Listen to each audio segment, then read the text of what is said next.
Time for the business news. Matthew Warren is here, and it's all about Greece once again. Should get some badly needed funds in December, shouldn't they? Yes, it should. Eurozone finance ministers and the IMF, plus Mario Draghi from the Central Bank, European Central Bank, were in Brussels working late into the night. They've agreed that up to 44 billion euros can now go to Greece. About 34 of that will go in December. Still a few hoops to go through. There needs to be parliamentary approval in some EU countries. But the decision does mean that in Greece, it will get the funds it needs to pay wages, pensions and other bills next month. After a lean summer, winter will bring good tidings for Greece. EU finance ministers have agreed to unlock almost 44 billion euros in Eurozone loans. Most of it will come in the first of 4 instalments. A payment of 34.4 billion euros is due on the 13th of December. The ministers also agreed on ways to slash the country's debt level.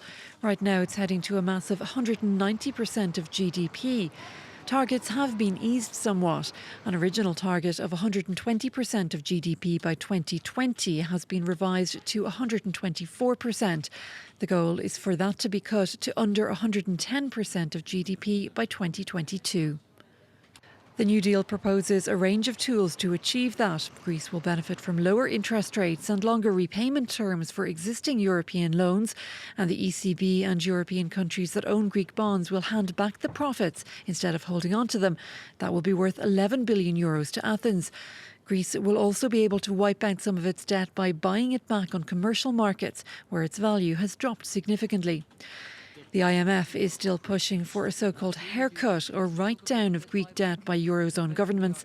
But German Chancellor Angela Merkel is strongly opposed to that unpopular option. She's facing a re-election campaign next year. Asian markets, of course, are already open. How have they reacted to that deal? They got a bit of a lift from news that has been sorted out, at least almost. They're mostly up. The Shanghai Composite in China down there. Worries over corporate earnings. That's despite good news showing industrial profits up 20% in October.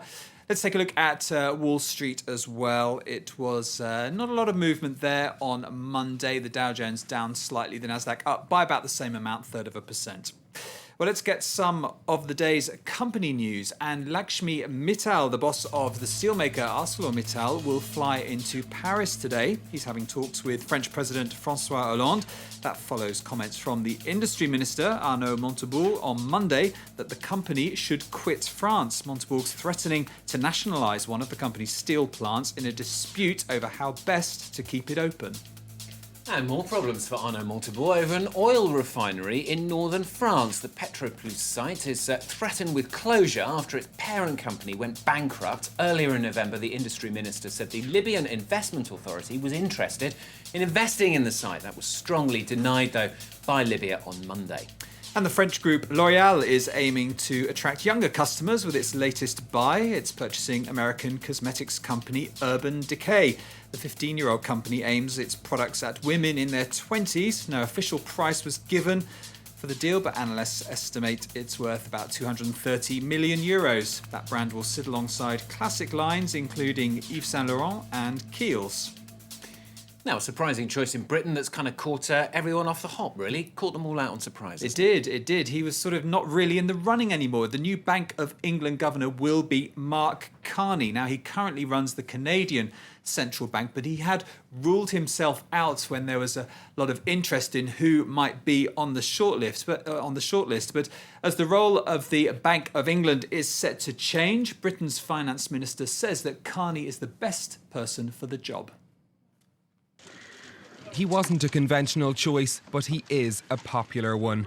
Mark Carney will take over as the governor of the Bank of England next year, the first foreign national to hold the post in its 300-year history.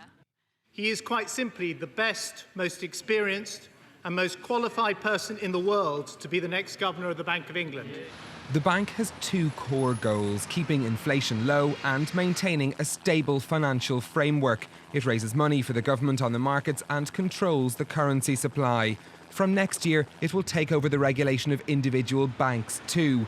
That's an area where Mark Carney has a lot of experience. He's the chairman of the global regulation policymaker, the Financial Stability Board. It's a decisive period for reform of the global financial system, including its leading financial centre, the City of London. and it's a crucial point in the Bank of England's history as it accepts vital new responsibilities.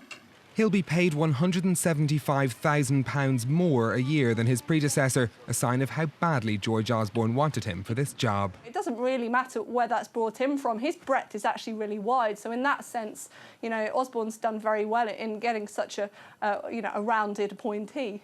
Mark Carney says he's going to where the challenges are greatest and he has a tough job ahead, stabilising a country emerging from a double-dip recession while reducing the fuel the bank has been pumping into the economy through quantitative easing. Now, we've got a good old-fashioned business row for you now. This is a row in Brazil which could threaten the upcoming World Cup and the Olympic Games. Yes, now this is all because oil production in Brazil is fast growing, but it's very disproportionate in the way it's spread across the country. But a new law that's been approved there says that the profits from oil production should be shared across all states. Now that will hit rich states like Rio that currently produce a lot of oil. Well, hundreds of thousands of people were out demonstrating against this new ruling on Monday. They're saying that Rio will lose so much money that it could threaten things like the Olympic Games, which are due to be there in 2016. Let's take a listen to one of the protesters. The new project of royalties partition makes managing the Rio de Janeiro state non-viable, at a time where the government is demonstrating not only socio-economic growth, but also a series of opening doors for foreign investment, particularly the World Cup and the Olympic Games.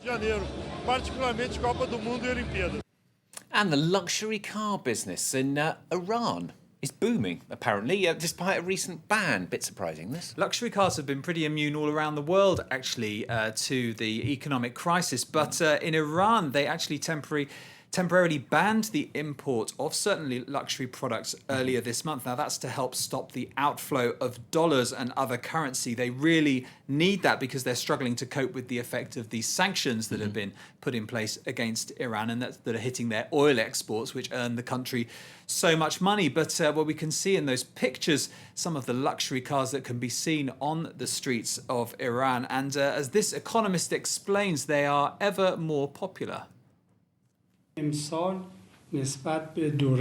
Compared to a similar period last year, imports of cars from overseas have increased by almost 29%. The reason for this is that there's a social class in Iran who have very high incomes, and they always demand expensive cars. Some luxury cars, which might not be used in many countries, are used in Iran. Brands such as Porsche and Mercedes-Benz are very popular.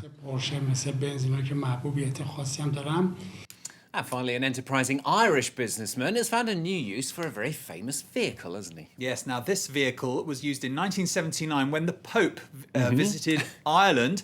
It's now been converted at a cost of 60,000 euros to make it, rather than a Pope-mobile, into a party mobile. 15-seater, including the Pope's original chair, if you fancy a party in Dublin. A party going along in the Pope-mobile with lots of Guinness. I'm sure they serve it on board. Matthew, thanks very much. Matthew with the business. Latest news from Claire after the break.